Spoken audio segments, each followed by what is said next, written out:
Alors Marie, maintenant, qu'est-ce que tu vas faire? Maintenant que j'ai mis la poubelle dans le sac, La poubelle dans le la couche dans le sac à couche.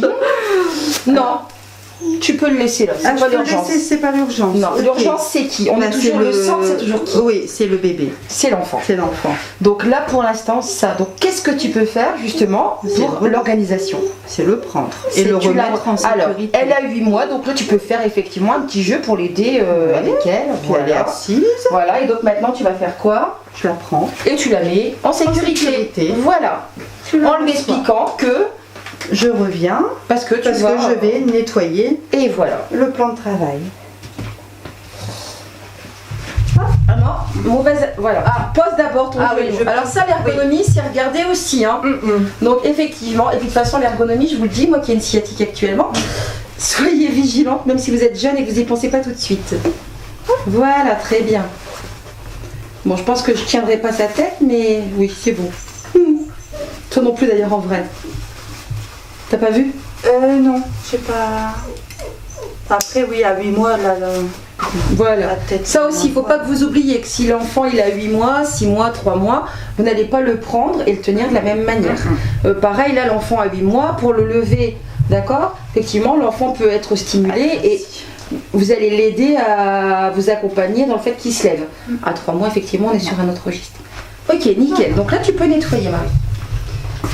Alors, et ben là, je prends mon sac à couche. Enfin, Enfin, un nœud et poubelle. voilà. Alors si je me permets aussi d'appuyer là-dessus, c'est que quelquefois justement, au détriment de l'enfant, c'est l'enfant qui est le cœur de notre travail. Hein, bien sûr, l'hygiène, la sécurité, etc., c'est primordial, mais jamais au détriment de l'enfant. D'accord? Donc effectivement, voilà, on se dépêche et on fait comme tu dis. Donc celle-là, on peut la garder parce qu'elle n'est pas sale.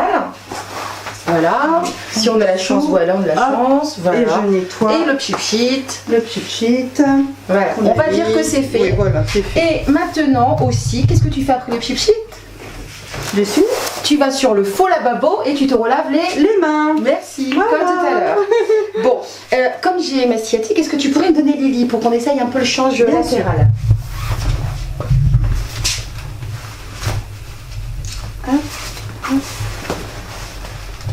Voilà. Alors, allez, viens Lily.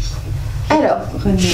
donc au niveau du change latéral, en fait, déjà, je vais pas laisser la table de change comme ça au début. D'accord. Si c'est un bébé, donc on va la mettre comme ça. Voilà, je vais la changer. Voilà, de manière à ce qu'effectivement le bébé, hop, je puisse l'aider à venir vers moi, d'accord? Et effectivement à l'accompagner après de l'autre côté. Je ne vais pas le refaire totalement en vrai, on pourra le faire dans une autre vidéo. Attention, on ne prend pas l'enfant, c'est déjà vu, Oui, par le bras. Enfin, une épaule c'est vite démis, etc. Voilà, on peut très bien accompagner, d'accord. Hop, puis l'enfant il est contre nous, il n'y a aucun souci. Idem pour l'autre côté, voilà, puis on dégrafe, on accompagne. On peut également, si par exemple on a la table de change face à nous, d'accord, pour un change latéral. Ah oui, suis-je bête? Pourquoi le change latéral? Ça demande moins d'efforts à l'enfant. Enfin, c'est peut-être plus c'est plus voilà. En confortable. fait, c'est le respect de la physiologie, voilà. Le fait de Et effectivement, ramener les jambes contre le ça évite de faire des gestes trop brusques. C'est plus en Voilà, douceur. voilà, effectivement. Donc on est dans le respect total de l'enfant et de la physiologie. On peut donc aussi faire le change latéral face à soi comme ça, et on accompagne l'enfant à remonter une jambe. Et puis on va se tourner, d'accord? Ce qui fait que comme il y a une jambe qui est levée, c'est très facile pour dégrafer la couche, ok? Et puis pareil, voilà, et puis on fait la même chose de l'autre côté. Bon, vous avez compris aussi, concernant le change latéral, il n'y a aucune obligation. C'est mieux. Donc quand on est professionnel petite enfance, on doit savoir faire et le change classique et le change latéral, parce qu'effectivement, si un parent pratique le change latéral, on doit, en tant que relais, pouvoir faire la même chose, parce que l'enfant, on doit lui garder son rythme et son habitude. Maintenant, même si c'est mieux pour l'enfant, J'ai déjà vu certaines structures, surtout quand c'est arrivé il y a quelques années, dire « Ah bah demain les filles, terminez le change classique, tout le monde fait le change latéral ».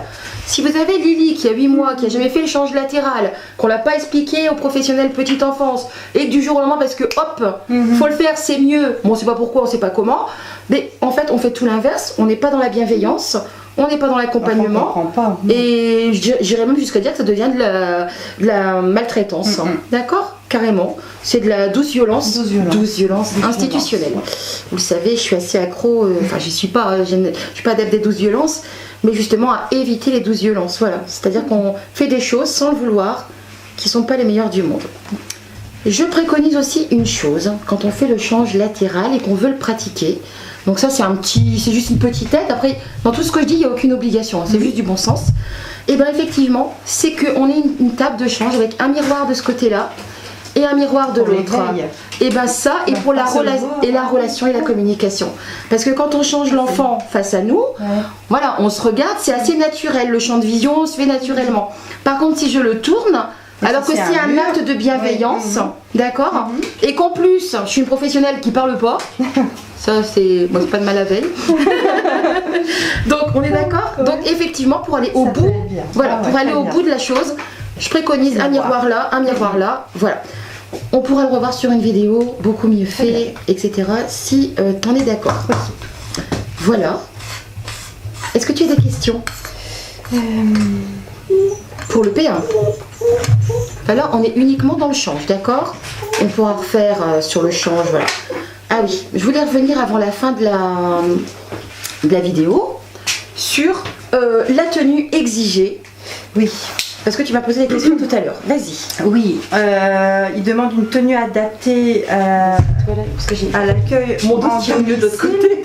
Alors je me posais la question, savoir s'il fallait effectivement venir avec une blouse. Alors, en général, quand vous recevez la convocation, il est noté dessus soit blouse ou tenue adaptée. Ah oui. Alors, mais c'est à l'accueil à domicile. C'est vrai qu'à domicile, je mets pas de blouse. On est d'accord, mais en même temps, je répète la chose, on est sur un examen professionnel. Donc après, je ne dis pas que c'est une obligation, c'est conseillé. Après, vous demandez aux jurys ce qu'ils en pensent. C'est les jurys qui vont décider. Il est quand même de bonne loi d'arriver avec une blouse, d'arriver avec des serviettes et gants de toilette à vous, au cas où, je veux dire. Voilà. Je préconise aussi de prendre des gants. Alors, pareil, les gants, on est pour ou contre. Mais les gants, quand on est professionnel petite enfance, on doit toujours en avoir dans le matériel. Parce qu'effectivement, s'il y a une égratignure, si on a une selle liquide ou du sang, enfin bref, peu importe, on doit pouvoir avoir accès aux gants. D'accord? Donc, tu ne sais pas le sujet sur lequel tu vas tomber, vous non plus. Donc, tu prévois et tu prends des gants. Pareil, on demande aux jurys ce qu'ils en pensent. Sur ta tenue vestimentaire, à toi toute seule, enfin à vous. Bon, bah c'est sûr, on a une tenue adéquate, c'est-à-dire que c'est un examen d'assistant maternel, on s'attend à ce que vous ayez une tenue adaptée pour faire un sprint et courir après le grand frère de Lily qui a 18 mois et qui bizarrement a réussi à se détacher, tu vois, ça n'arrive jamais, mais bon, là c'est arrivé. Pas de talons, si tu cours après lui avec des salons de 12 cm et en mini-jupe, voilà. En plus, ça risque de pas être trop apprécié par les mamans, bon les papas peut-être. Non, mais bon, on a une tenue, voilà, d'examen, c'est-à-dire là ce sera au mois de juin pour vous. Effectivement, alors par exemple, s'il fait très très chaud comme aujourd'hui, une petite paire de baskets en toile, des chaussures ouvertes, mais en tout cas, pareil, on s'en va pas à la plage, pas de crocs, par exemple, d'accord? Pour le maquillage, pour le coiffage, il n'y a aucune obligation, maintenant c'est du bon sens. Donc le bon sens, c'est quoi? Le vernis, il n'est pas interdit, on n'est pas en train de passer médecine ou infirmière, donc effectivement, on évite les bagues.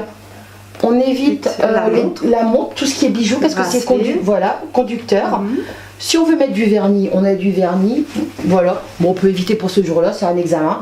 En tout cas, il faut avoir des ongles courts et surtout propres. Voilà. Parce qu'effectivement, c'est pas adapté d'avoir des ongles longs quand on s'occupe d'enfants. Donc là-dessus, on est d'accord. Sur les vêtements, des vêtements confortables, agréables. J'ai envie de dire, j'ai déjà entendu aussi dire faut que tu y ailles en bleu marine avec une chemise blanche. Bon, j'ai envie de dire que d'une part, on ne fait pas un concours pour rentrer chez les sœurs carmélites. Et que d'autre part, c'est pas non plus pour travailler dans un bar. Non plus. Voilà. Donc allez-y comme vous êtes et comme vous aimez et surtout comme vous êtes à l'aise. D'accord? Très bien. Pourquoi? Parce que déjà vous allez arriver là-bas avec de l'appréhension. Un examen, ça reste un examen. Donc déjà vous perdez 30%. Le stress, les moyens, Voilà. on va perdre ses moyens. Alors que vous le faites tous les jours. Donc ça, ne vous inquiétez pas. Vous l'aurez toutes, simplement, vous vous mettez dans une situation d'examen. Voilà, On et met de la c'est-à-dire pression. les gestes pratiques. Mettez la pression là où elle doit être, pas dans le stress, D'accord. mais dans ce que vous devez faire avec l'enfant et l'accompagner, etc. D'accord? Le stress, ça va vous bloquer. Naturel d'en avoir, mais c'est pas la peine d'en avoir trop. C'est bon? C'est bon. Est-ce que tu vois autre chose pour rassurer tes collègues? Moi, je la lâche pas du coup. Non. C'est bon? Est-ce qu'en faisant ça, bon, pour ceux qui me connaissent aussi, on n'a pas prévu les choses parfaitement, parce qu'effectivement, j'ai une pédagogie qui fait que quand on se trompe, pour moi, on a davantage envie de retenir là où on s'est trompé et là où on ne veut plus se tromper. Voilà. Effectivement, je suis pour une pédagogie par l'erreur. On a le droit de se tromper, c'est logique. Moi aussi, je me trompe souvent. Mais néanmoins, on apprend de ses erreurs. Et donc, on n'avait rien prévu. On a fait au mieux en fonction d'une logique et des compétences que vous avez. Et ça, faut pas vous l'oublier, vous les avez toutes. Hein? Voilà. On va peut-être laisser un peu Lily tranquille. Oui. Est-ce que tu On va vois la autre remettre chose, à Marie? jouer. C'est bon? Moi, c'est parfait. Bon, on vous dit merci. Merci beaucoup. Prenez soin de vous, parce qu'il faut prendre soin de soi pour prendre soin des autres. Bye bye.